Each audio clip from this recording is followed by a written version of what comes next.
COAP तंत्रज्ञान विद्यापीठाने प्रजासत्ताक दिन मोठ्या उत्साहात साजरा केला, ज्यामध्ये तंत्रज्ञानातील चमक आणि राष्ट्रीय अभिमान याचा सुंदर मिलाफ पाहायला मिळाला.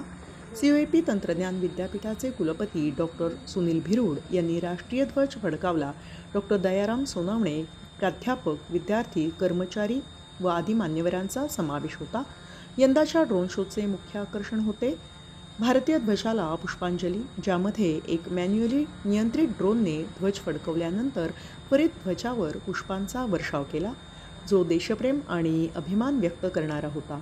त्यानंतर प्रेक्षकांसाठी पुष्पवृष्टी करणारा हेक्झाकॉप्टर ड्रोन प्रदर्शित झाला, ज्याने फुलांची रिमझिम वर्षाव केली, जो एकता आणि कृतज्ञतेचा प्रतीक होता. हा कार्यक्रम विद्यापीठाच्या एरियल रोबोट स्टडी सर्कल आणि रोबोट स्टडी सर्कलच्या विद्यार्थ्यांनी डॉक्टर SS ओहोळ यांच्या मार्गदर्शनाखाली आयोजित केला होता.